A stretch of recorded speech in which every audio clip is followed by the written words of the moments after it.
और ये जो लाइन है मोदी साहब की लाइन और जिसके ऊपर वो चल रहे हैं, इसका कोई रोक है? कहीं इसका कोई दरवाजा? बहुत मुश्किल है। जहां अकलियतें मोदी के शर से महफूज नहीं है, आज हिंदुस्तान में मोदी जैसे यहाँ पर मुसलमानों को जबरदस्ती हिंदू बनाने की मुहिम चलाई जा रही है। झूठा भी है, मुनाफिक भी, मकार भी है, और इसका चमचा अमित शाह कश्मीर के मजलूम शहरियों पर जुल्म ढा रहा है।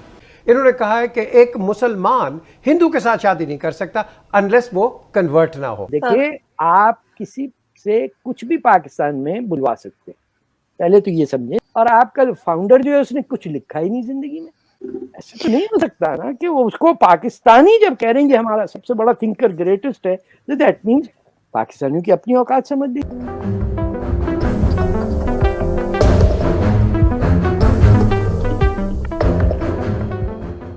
जी नाज़रीन, ये भारत के मनाज़र हैं और इसमें उनके अरकान असेंबली भी शामिल हैं जो हल्फ उठा रहे हैं कि भारत माता को, इसको अखंड भारत किस तरीके से बनाया जाए। और जो हालात हो रही है सब मुसलमानों के ऑलरेडी वहाँ पर मौजूद हैं और जिस तरह का सलूक उनके साथ हो रहा है, एक्टर्स हैं हमारे साथ, उनके मुसलमान हैं, उनके साथ जो सलूक है इनका, और ये जो लाइन है मोदी साहब की लाइन और जिसके ऊपर वो चल रहे हैं, इसका कोई रोक है? कहीं इसका कोई दरवाजा?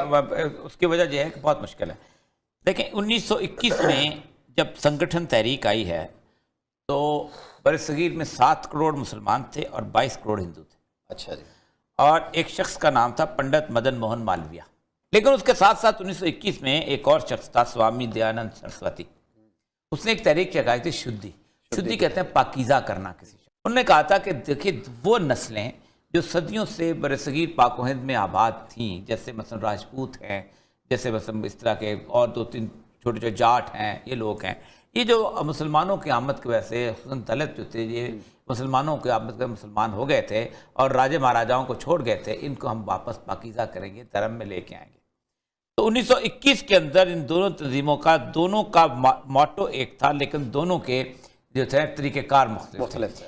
इसी के अंदर से एक शख्सियत थी जिसने हिंदुत्व किताब लिखी थी, वो नाम था सावरकर। और सावरकर ने जो किताब लिखी थी उसकी बुनियाद पे 1925 में ये जो अभी ये लोग नजर आ रहे हैं, एक इलाका था शहर नागपुर। अच्छा। नागपुर में अपनी एक मुसल्लह तंजीम कायम की थी जिसका नाम था विश्व हिंदू परिषद। और विश्व हिंदू परिषद के आगे फिर 2 छोटे छोटे धड़े थे, जिनमें एक राष्ट्रीय सेवक संघ और एक था बजरंग दल। इनको बाकायदा उन्होंने ट्रेनिंग करने के साथ साथ उन्होंने कहा था कि हम इस बरसगीर पाक व हिंद के अंदर किसी मुसलमान की शक्ल देखना भी पसंद नहीं करते, क्योंकि उन्होंने हमारे पूरे के पूरे इस पूरे खित्ते का सत्यानाश किया है, इसको भ्रष्ट कर दिया है, इसको नापाक कर दिया है। तो जो तो मुसलमान हो जाता है उसको रख लेते हैं, लेकिन उन लोगों के हम हिंदू होने को भी नहीं मानते। अगरचे कि अब वो एक जाफरी साहब हैं जो कि उनको शिया वक्फ के सरबराह थे, वो उनको मान लिया वसीम जाफर उनको मान लिया है। एक और साहब है वो भी गए हैं। हाँ, वो एक और नौज़बिल्ला ये सूरत हाल आ गई है मुसलमानों के ऊपर। लेकिन फिर मुसलमान जो थे उसके अंदर उनकी लीडरशिप नवाब सलीमुल्लाह खान वगैरह और ये लोग जब आए, फिर आगा खान वहाँ पहुँचे तो उन्होंने बिल्कुल और तरह का। इसी तरह कांग्रेस की लीडरशिप जो थी वो भी हिंदू, उनके नेहरू ख़ानदान के हाथ में आ गई और गांधी उनका बेसिकली परमात्मा और महात्मा और पता नहीं क्या बनता चला गया, क्योंकि समझते हैं कि वल्लभ भाई पटेल वो शख्स था कि जो मुसलमानों के ख़िलाफ़ था।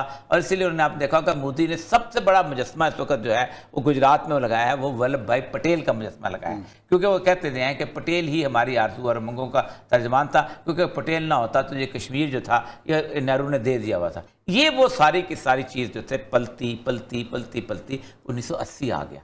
अब देखिए कितना लंबी प्लानिंग और कितना लंबा काम। हिंदुओं के बारे में एक पूरे त्यौहार के अंदर ये बात थी कि कोई हिंदू जब त्यौहार पे जाए, बेचारे वो कुंभ के मेले में जाए या हरिद्वार के मेले में जाए, हथियार घर में छोड़ के आए।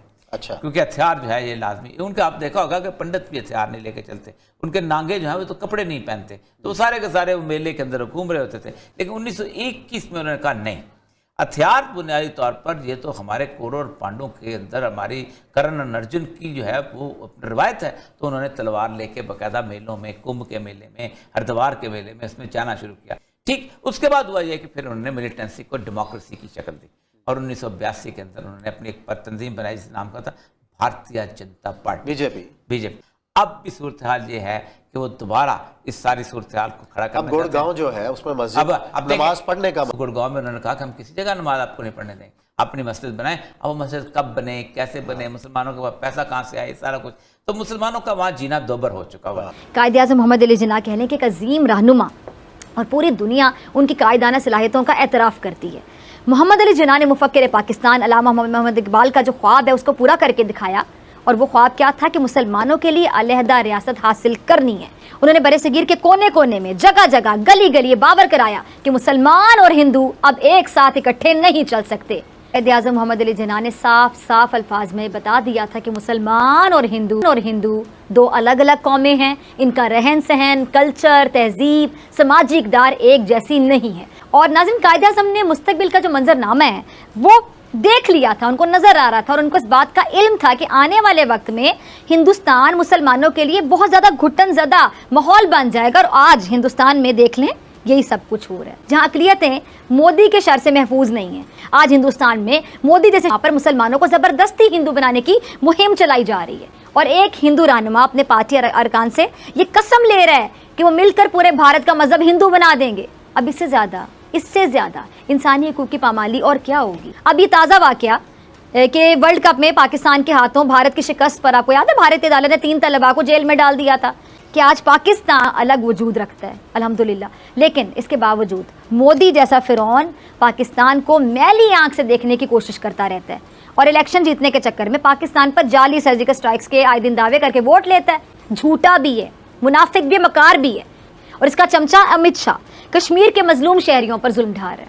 कहने का मकसद सिर्फ इतना कि हिंदुस्तान का अक़लियतों पर जुल्म इस बात का सबूत है बाकायदा कि कायद आज़म का जो 2 कौमी नजरिया था वो बिल्कुल दुरुस्त था और हमेशा दुरुस्त रहेगा।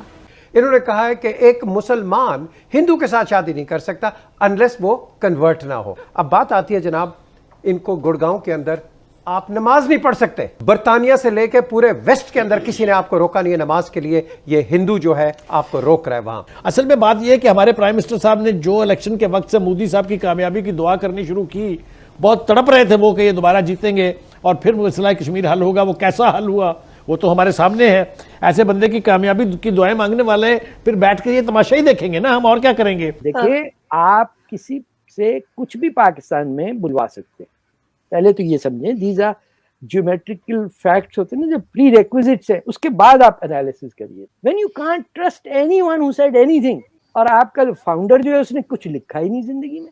देखिए ना, नक्रूमा ने भी लिखा, आपके नेल्सन मंडेला ने भी लिखा, आप किसी की बात नहीं उसने कुछ लिखा होगा अपनी जिंदगी पे। ये जिन्ना साहब आप लीडर हैं, उन्होंने, हमने कुछ नहीं लिखा भाई, हम लिखते नहीं, हम बस सूट बड़े महंगे पहनते हैं। और देखिए मुसलमान कितने मुतासिर हो जाते हैं, अरे साहब जिन्ना साहब का सूट देखिए।